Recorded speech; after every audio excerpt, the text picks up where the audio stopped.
The winds of change have swept through the Dees. The premiership coach, the four-time BNF winner and the Norm Smith medalist are all gone. But in comes Stephen King, a premiership player on field and off it, a man who has learned from the best. How does he plan to get my old club back on track after an off-season of transformation? Let's find out. Kingy, first time in the hot seat. It's not going to be easy, mate. No. I'm looking forward to it, Gaz. Always good to see you. Good to see you, mate. I love the fact we can get new coaches that come in here and just pick their brains on what the experience is like as opposed to what you thought it might be like. Yeah, I got a message from Scotty a couple of weeks in, is it all-consuming? And I think he's right. I'm pretty good at switching off, but you're always thinking about something, and probably going from assistant coach where you're more day-to-day, drill-to-drill, looking after your area. This is a bit more, obviously, holistic, a bit more strategic, always thinking about what's next and what the next phase of the season or phase of pre-season looks like, and, you know, probably a few more commitments away from footy as well. When you've taken the reins for the first time, I'd imagine you want to do everything. That's the feeling I get from all the coaches, and you just got to pull back a bit and let the others take the reins? Yeah, a little bit, Gaz. I'm pretty big on autonomy of players and staff, and I really rate our assistants that we've got. They've been enormous for me to start. So having an existing crew of coaches there that know our players really well and also high performance, that's made the transition a lot smoother and helped me immensely just sort of get to know a bit more about our profile athletically, but also as players and their relationships that are existing. It's helped things run pretty smoothly. What surprised you most about Melbourne? You would have done your homework in the interview process, I'm sure, but what surprised you about the club, good or bad? I think just the tradition and how proud Melbourne people are, how big the club is. For me, that history around the significance of the oldest club and the sporting club in the world, that's something really special. I'm big on past players and getting this club back to a place where people are proud to come and watch us play and really excited about the content that we put on week to week. And just the people, mate. It's like any footy club, but the people of Melbourne, the supporters I've met, the staff and people that I work with have just been so welcoming, and yeah, I'm so proud to be part of it. The coaching department you've assembled has got a very strong pass player element to it. So Whelan, the big Russian, Jonesy's been there for a while, Rivers has come back in. Yeah. Was that a conscious thing to do? A little bit. Clearly, I've been around a few clubs where there's been changes of coaches, and Luke Beveridge was one who maintained all of us as support staff, and that was quite powerful. So I didn't want to come in, wipe the decks and bring in my own crew. I was really conscious of that. Good people that have great relationships, that know their craft, and all of our coaches do. And then when Riv was a chance to come across, I'm a big believer in looking after your people, and I think even our players respect that, how you treat your own, and yeah, he's a great person, builds great relationships, and the boys are happy to have him on board. A new coach comes in and players of the calibre of Christian Petracca and Clayton Oliver go out. So you're 4 months in. I imagine you're not spending much time dwelling on it, but just the impact of that on the place, has it allowed others to grow? How have you seen that? Yeah, I think obviously champions of the club, and wish them all the best with their careers, but for us, it was a significant move for our club. For me, coming in fresh, it gave me an opportunity probably for a clean slate. I like what Jace Taylor and Lammy do at the club around investing in youth and what they've been able to bring in. I think this sets us up now for the foreseeable future, around with Tassie coming in, getting some multiple high-end picks and talent into our club. And I think just that mix, what we've done already in the past with some of those young players we've got with some premiership experience, it puts us in a bit of an unknown position, but an exciting one as well, where I've just been excited by some players now that have seen that change as opportunity, not felt threatened by it, and they can step up now and really just show themselves. Melbourne supporters that are watching this would be hopeful that the players the club's invested in get that opportunity through the middle of the ground, for instance, to big names that have left that area. Give us an idea of Windsor and Langford and these boys and Lindsay and how they're tracking. Yeah, they're tracking really well. I think Windsor's been one of our most consistent performers from day one. He's had a good run at it. His off-season and pre-season was really interrupted last year, and this year he's got some attributes that I've seen before in a Max Holmes type, with he's able to run and carry and link up and take metres. And so is that midfield time? Yeah, midfield time. He's been permanently midfield for us over pre-season, but I know he can play wing and behind the footy as well. He'll be a really valuable part of our midfield mix. Langford, again, without putting too much pressure on a second-year player, I think he will continue to get exposure inside, but I like what he gives us on the outside as well with his height and marking ability. And then Jai Cully's gone in there. He's pretty much dominated a lot of midfield stuff from day one, and he's just a different mix. 194, 195, big unit, can run. His aerial threat's really imposing. So they're probably the young ones. And then it's just guys like Sparrow, Chandler, Jack Steele's come across and played midfield minutes. So for us, I think we're really excited around a weight of numbers approach, guys that can play inside, outside, half forward, a bit of half back, and that's what I want to try and build is not being unpredictable, but really us just a weight of numbers that guys can just keep rolling through there and wear opposition down. It's not going to knock you off your seat, but the connection piece between midfield and forward has been an issue at this football club since, a long time. Yep. Brody Mychek comes in, should be able to straighten you up to some degree, but how have you seen that and how are you going to fix it? Yeah, so obviously it is. I think Melbourne have been such a contest-dominant team where they win stoppage, get it in there, and they're really good at keeping it in there. And I think when that brand of football is being played, there is a lot of density in your forward 50, so it is hard to score on those re-entries. I still hope we get a lot of those. It means we're defending the ground well, but I'd like to see us challenge a bit more from our back half and how we move the ball out of there. That's probably been the biggest changes for some of our seasoned defenders to actually get on their bike and want to be involved in our attacking phase. And I feel like if we do that and set the ground up a little bit, probably a little bit quicker and get up the ground a little bit, we're going to create some space and room and some time for these guys for Rui and Jefferson, Mychek, to actually get on their bike and back their instincts in a bit quicker. So, again, game style. So Stephen King's coming as coach of Melbourne and Melbourne supporters are going, how's he want to play, how's he want to play? And there's been a really consistent message that you want to play quick.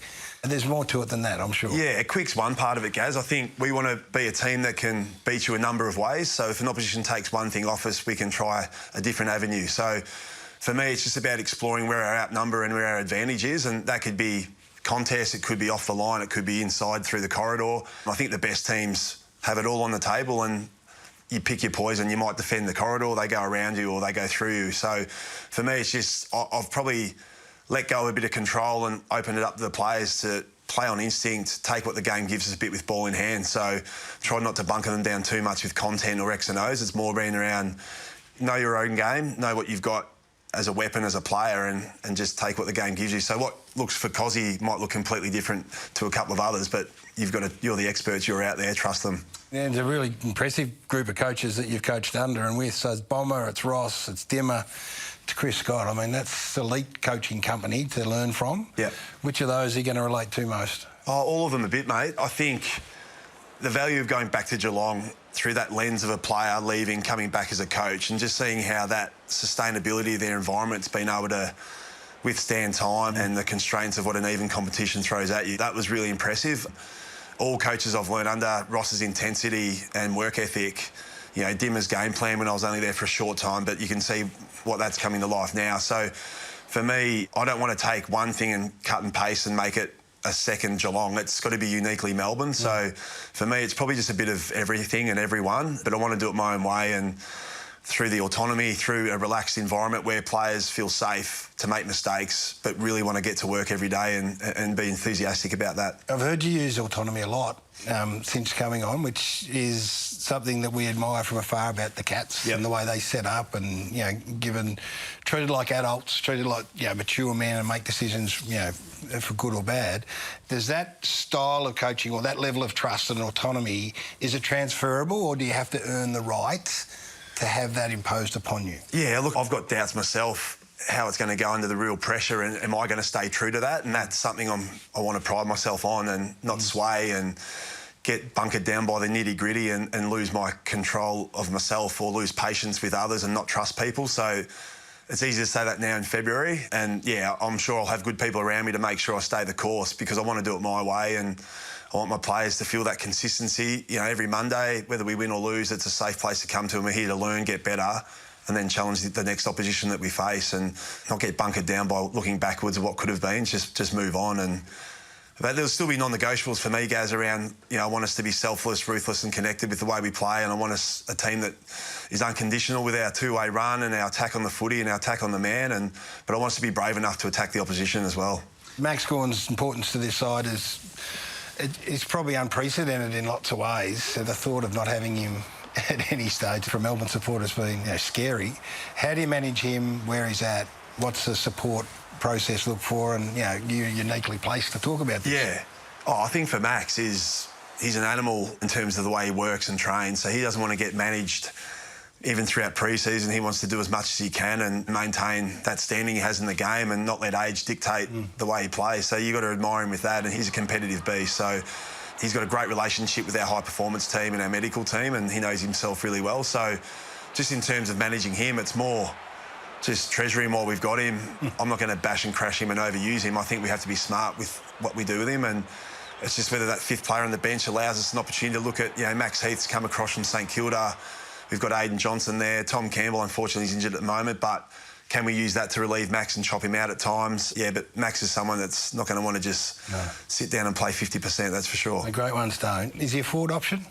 Potentially, yeah. And if he's down there and he takes a forward 50 stoppage, the ball transitions out, he can stay there and maybe tee up with someone else to ruck for a couple of minutes and hold there. And I think for him, he's very good behind the footy with the way he sort of sets up, but that's something he can add and continue to add to his game as in front of it. Your area, the ball up, how's that going to work? I think it's okay. I'm a big fan of letting ruckman jump again. As long as each craft you can maintain your strengths, whether you want to get across the line with a bit of aggression or you're a leaper, as long as you're not impeding the opposition player of having a crack at the footy, I think it's going to bring back a bit of craft. Is it going to benefit us? Is it going to benefit Melbourne? I think it will. Max is pretty excited by it, with his long levers, and he can get up across the line a little bit, so he'll benefit Max. Ruck nomination around the ground, I look at it and I think, so how come we've waited so long? Yeah, no, I think it's a good thing. I think teams will have to be pretty adaptable around different sections of the ground, who can ruck in your front end, back end, and... Tell us about the pickets. It's not just one now. I remember when Cozzy got drafted, there was a bit of, where's he come from? And that attitude's a bit the same with Latrell. Where's he come from? I think Melbourne fans would be happy if Latrell can emerge and develop in the manner that Cozzy has. Yeah, he's come in pretty hot, Gaz. He's 20 years of age, so he's that year older than the recruits we've other drafted, but his connection with Cozzy's there. The two of them together are pretty electric, and when I talk about playing on instinct and just they do things that we sit there and go, wow, that was, it's not probably how we drew it up, but that looks pretty good. He's got an amazing where's he tank. going to play? Latrell? Yeah. Oh, he'll play half forward. He's got the capacity, though. He's probably a top 5 runner at our club, endurance-wise, with that speed. So he's got that unique combination, but we don't want to obviously pressure him too much. But what he's added to our mix already, it's pretty electric.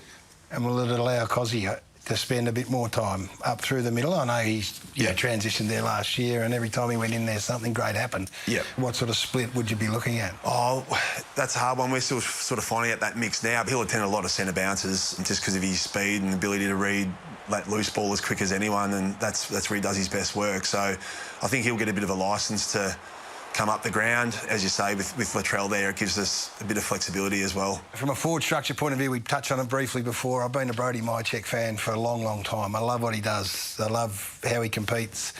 So he plays his role and allows Jacob to do what Jacob needs to do, and then you think Matthew Jefferson's still a chance? Yeah, he's been really good, Gaz. I don't know, there's people that stand up and walk in day one, and he's used this opportunity with a change of coach to really impress. And speaking to a few people, he's just a different athlete than what he was a year or 2 years ago. So had a few interruptions, but obviously a high pick. I think coming into his 4th or 5th year now, he's starting to believe what he's got, and he's playing to his strengths at the moment at training. So the beauty about the three of them, they're not all big and cumbersome. Even Rui at the moment's come back really lean, fit, running well. So the three of them can cover ground, which is what every forward line needs in the game today. And Brodie? Yep. He's had a toe over, I think. Yeah, he's been managed a little bit, back in full training now. He'll start to match him with us this Friday and get a couple of good hit-outs in before we play North Melbourne on the 20th of Feb. So you've added a few. We've spoken about Brodie. You've touched on Jack briefly and CJ. What have they brought? Yeah, well, I'm thankful Jack Steele chose our footy club. What he's done, especially post-Christmas when he felt a bit more comfortable in our program, he's just reliability around the ball. Ball hunter. There's a big bull in there, and he's just been so clean and predictable with his hands. So I think the Windsors and these guys are going to benefit from his work inside. And then CJ's athleticism behind the ball. So air or ground, first to mop up a ball, but he's dare to take the game on. It's going to help us sort of slingshot that ball out of there. And I think there'll be 8 first-rounders by the end of this year. Yep. That Melbourne will have access to. Colton Tholstrup's one of those. Where's he going to play his best footy? I think he's going to play numerous positions, Gaz. His athletic profile's off the charts. He can run around at high speed for a long time. So it's just harnessing where we do that, and for a young man trying to establish himself, how much is too much and in what position. But the way I want that game played for our players, they're going to have to play multiple positions. So he's a inside wing, half forward. He's even got the competitiveness to play at half back. But I know that someone with his athletic profile he's going to have a crack at playing league footy. He's going to be up for it. So nice. Fits the way we want to play. Melbourne supporters, fast forward 6 months and we're sitting here, and if I was to ask them to say, oh, what did you see from this Stephen King-led Melbourne Footy Club throughout the year, what do you hope the answer is? Oh, just a brave team that were ruthless, selfless and connected. Young men that stood up, took their opportunities and paid back the belief that was shown to them by their footy club. And I think with some guidance of some older veterans that have been there before, reinvigorate them to fall in love with the game again and their club, and just be excited about playing footy every week for each other. Is there a honeymoon period for a new coach? Not sure. I don't know. I feel like I've been on one already with the way I've been welcomed and haven't actually done anything yet or proved myself. So I know even just once the practice matches start, it's game on. So I'll be straight into it. It's exciting, mate. Good luck. Thanks, guys. Good on you. Good on you, mate.